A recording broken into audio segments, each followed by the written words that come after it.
هدية بومب ولبس جديد، فن سيما وغنى وتياترو، حفلة 3 بسيما مترو، موائد الرحمن وفانوس رمضان، مسلم في بيت مسيحي في الدروب، ترنيمة لايقة على تخت غنى.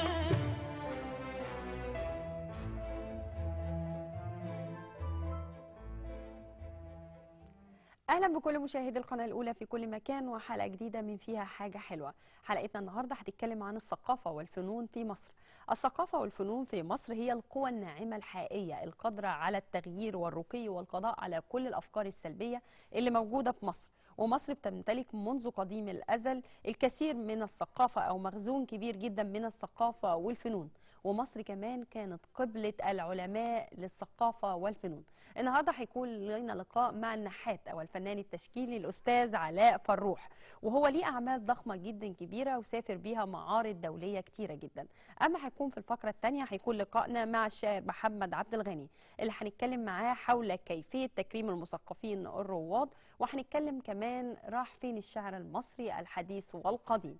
ده هيكون موضوع حلقتنا النهارده، لكن اسمحوا لنا نطلع لفاصل صغير جدا ونرجع نستقبل اول ضيف في الفقره الاولى من حلقتنا.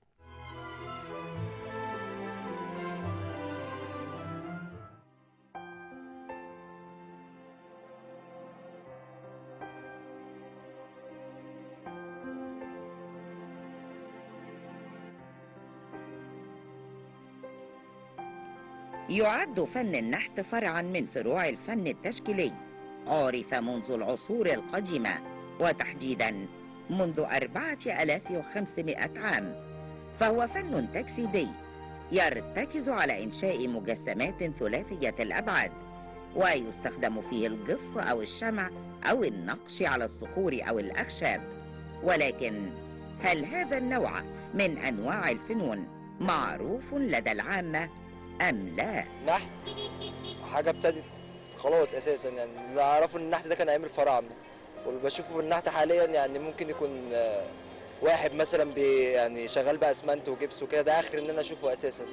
إنما يعني سبحان الله كان زمان كنا كلنا يعني كان كله نحات، كان يعتبر الكاتب المصري كان هو كان أحسن حاجة في المجتمع المصري زمان. إنما حاليا يعني لما حضرتك قلت لي النحت حسيت ان انت بتجيب لي حاجه من زمان. مجال الرسم مطلوب عن النحت، لان مجال الرسم مجالاته كتيره واسعه، منها مجال الديكور اللي هو تخصصه معظم الناس النهارده او الشباب بيتحركوا فيه شويه. اما النحت فهو مش مطلوب قوي، يعني هو كل المشكله في النحت انه مش يعني ايه، مش باين للناس كلها وللشباب او للمجالات تخش فيها بحيث ان هو يفرض نفسه في المجتمع.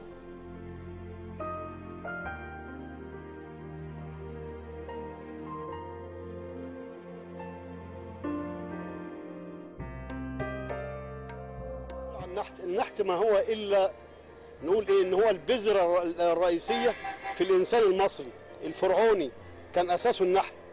كان هو أول من عمل أشكال تتحدث عن نفسها، الصورة نفسها تتكلم، حتى كان يكتب الخط بتاعه بالإيه، بالنحت.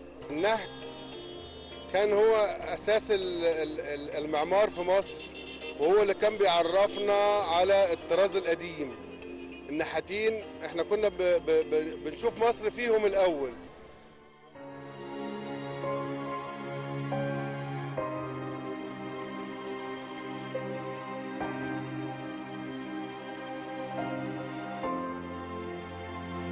هو الرسم والديكور هم اللي مستقبلهم واضح، يعني هم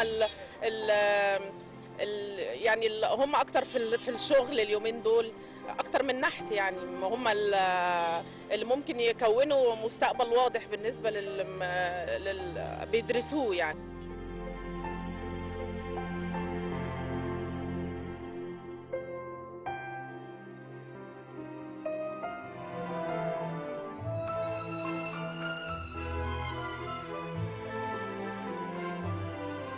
لما نتكلم عن النحت يبقى لازم نتكلم عن مصر، لأن مصر بتتميز بنحت التماثيل منذ مطلع تاريخهم، وبتشير إلى ما كانوا عليه من مهارة فنية عظيمة وقدرة على شدة أو نحت أشد الصخور صلابة. وطبعا أحفاد الفراعنة ليسوا أقل من الفراعنة، لأن في رواد فعلا في الفن المعاصر وهو فن النحت، أمثال محمود مختار وإبراهيم عبد الملاك حسن حشمت. لقاءنا النهارده مع الأستاذ علاء فروح وهو فنان تشكيلي. أهلا بحضرتك. اهلا بك يا فندم. منورنا النهارده في فيها حاجه حلوه. بس الاول عايزين نعرف فن النحت وتاريخ مصر في فن النحت منذ قديم الازل. فن النحت في مصر هو الاساس، يعني الفراعنه هم اول من ابتدوا في فن النحت. فالعالم كله اتعلم منهم، يعني هم اللي صدروا يعني الفن، هم اللي نقلوا الفن ده لبره. هم اللي نقلوا الفن للعالم كله. ففن النحت في مصر اساسه الفراعنه. فبتبتدي بقى من العصر الروماني، ابتدت تتدرج عصور كده لحد ما يجينا في العصور اللي احنا موجود، يعني العصر اللي احنا فيه. فابتدى بقى بقوا قله، ما بقوش زي الاول. يعني اللي انا شايفه ان النحت في مصر بقى قله دلوقتي عن الاول. طب ده راجع لايه برضه؟ هو بيرجع بقى طبعا، يعني انا بتكلم على النقط اللي هي يعني ما فيش فيه اهتمام في المدارس في التعليم، لان الفراعنه كانوا لهم اسس ونظام وكانوا بيحتفظوا بالكتله. يعني الرومان عصرهم ما ولاش قوي، يعني لانهم ما احتفظوش تماثيلهم ما عاشتش. انما الفراعنه تماثيلهم عاشت عشان كانوا بيحتفظوا بالكتله. طيب ليه الرومان تماثيلهم ما عاشتش برضه؟ عشان ما كانوش بيحتفظوا بالكتله. الكتله اللي هو ما كانش بيفرغ المسافات اللي بين الدراع مثلا، المسافه. الرومان كانوا بيجسموا، ما كانش بيعمل تجسيم.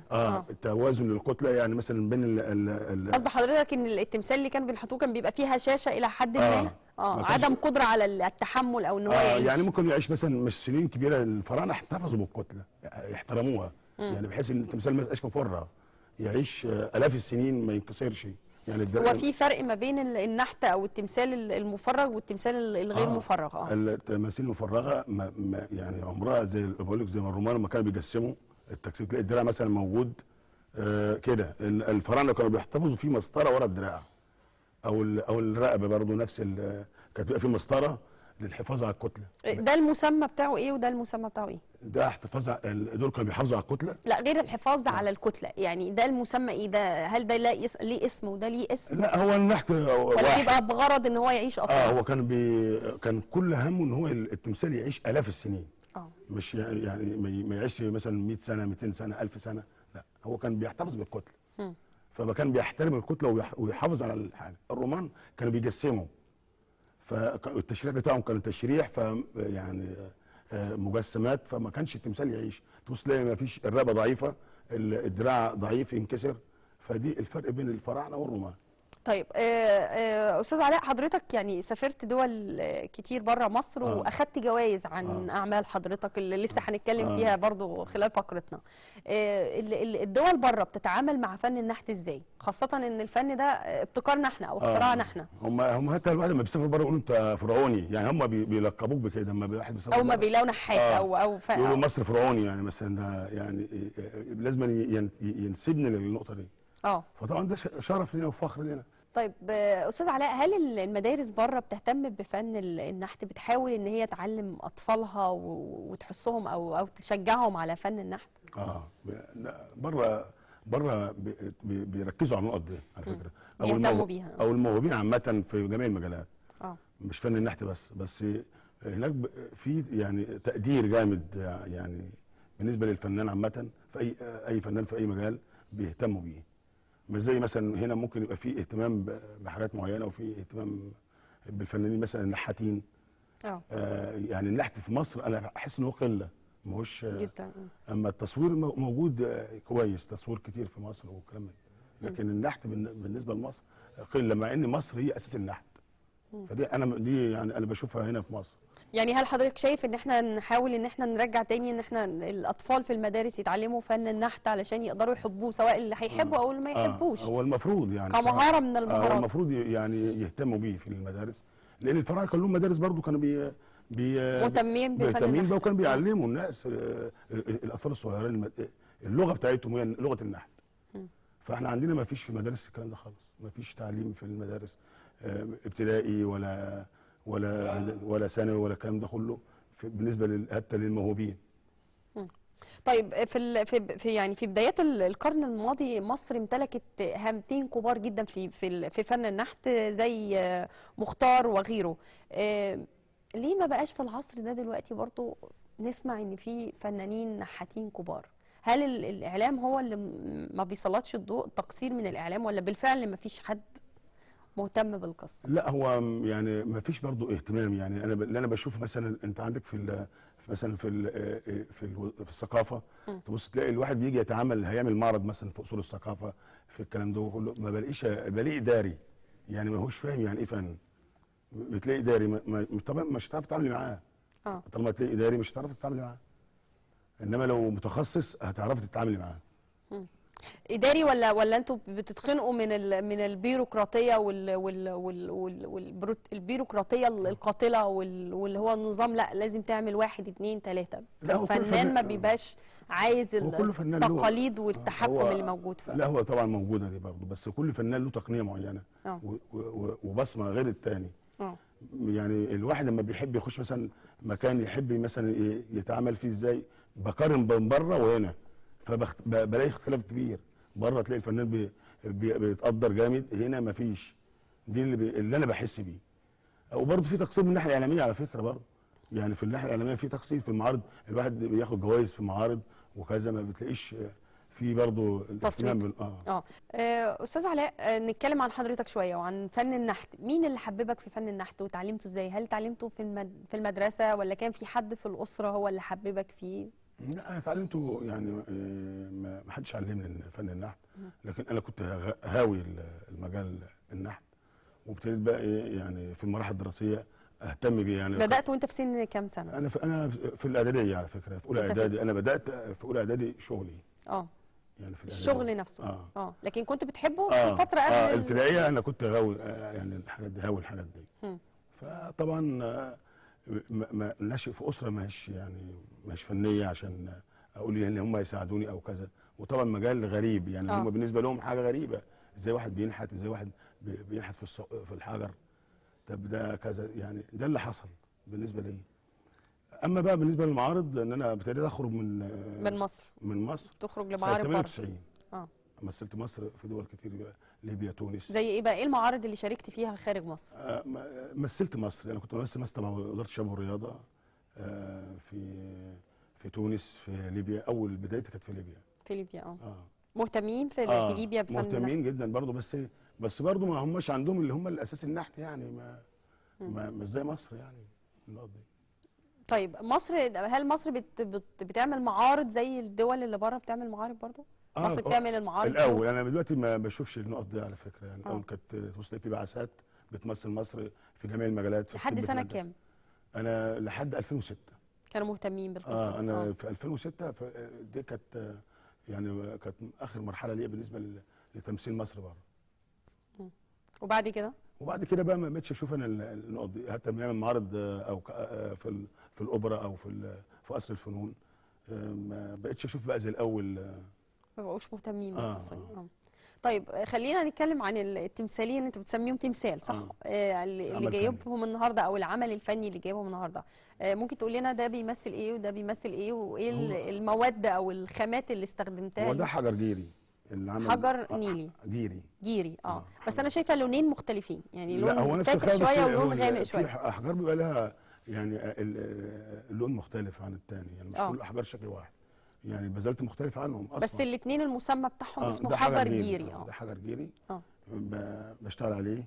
يعني مثلا ده عامله عن فلسطين، ده يعني العمل دوت عن المسجد الاقصى. العمل اللي هو ده.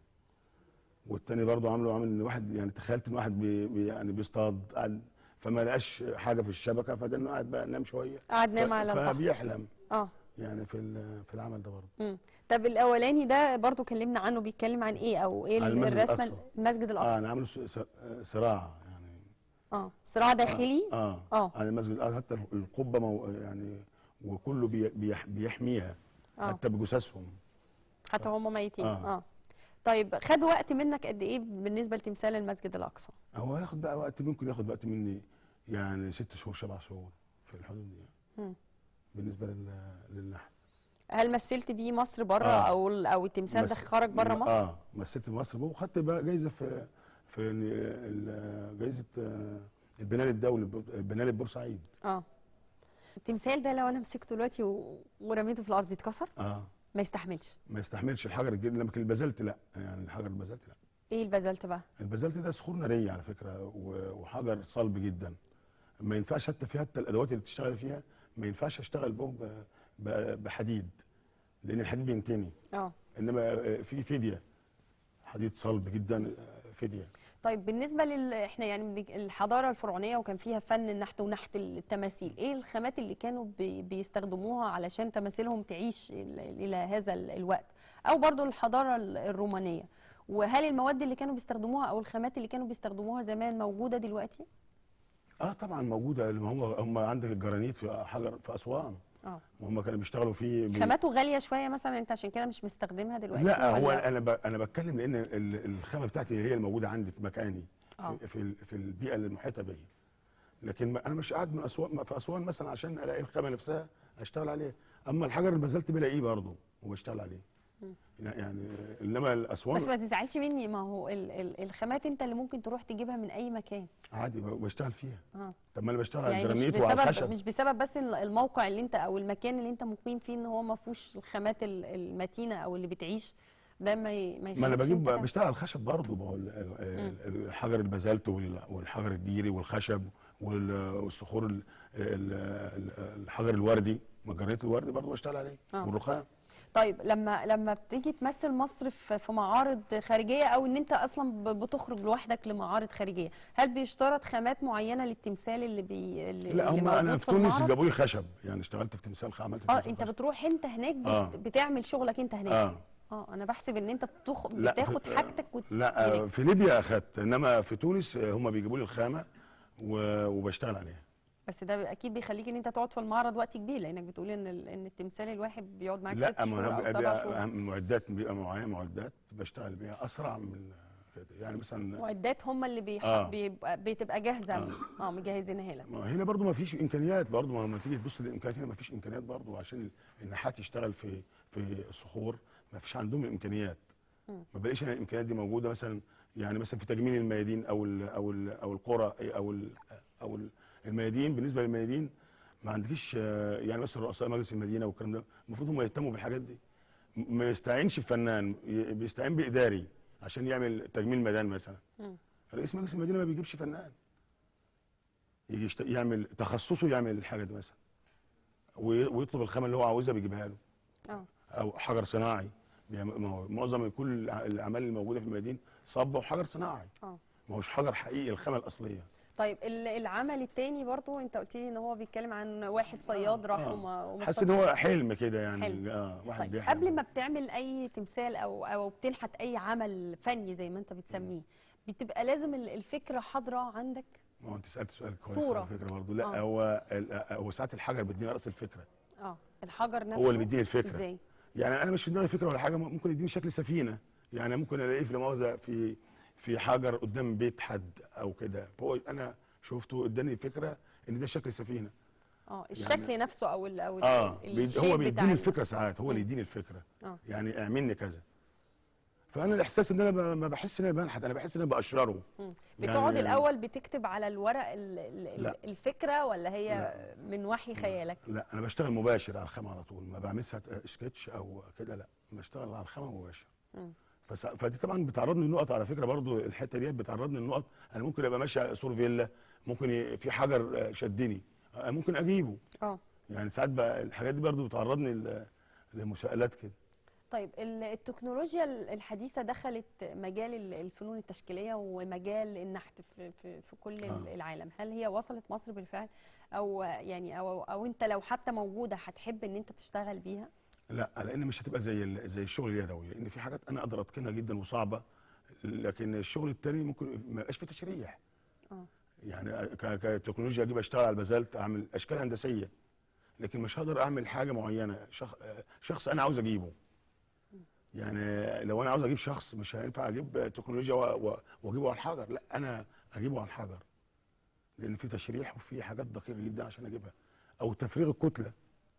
انا احب افرغ الكتله، لا ممكن افرغها، يعني مش ان انا اشتغل بالتكنولوجيا، معنى ذلك ان انا ما ينفعش، لازم الشغل اليدوي. الشغل اليدوي لان طبعا الفراعنه عملوا الحاجات دي هو مفيش الشغل تكنولوجيا. اليدوي ده هو بناء فن النحت، يعني هو الأساس. فن النحت مبني على هذا الاساس. طيب انت تحب ايه لفن النحت في مصر، اللي مصر كانت بتتميز بيه في فتره او حقبه زمنيه معينه؟ احب ان هم يهتموا بالفن، يعني فن النحت بالاخص يهتموا بيه في المدارس، يعني في الجامعات، في الحاجات دي يبقى له اسس، ويهتموا بالفنانين اللي هم نحاتين. يعني نفسي انا في كده حته، يعني هم يهتموا بالنحاتين في مصر. هل ممكن الاعمال الفنيه بتاعت النحاتين نقدر نستغلها في الدخل القومي بتاع مصر؟ ديت نقطه كان الدكتور زاهي حواس اتكلم فيها على فكره برضو النقطه ديت. لان انا يعني مثلا انا في فنانين بينعرض عليهم مثلا مميزين في النحت، انا بنحت تمثال فرعوني، فبيجي واحد مثلا يقول لي انا عاوز تمثال فرعوني، بنحته له واخد المقابل المادي.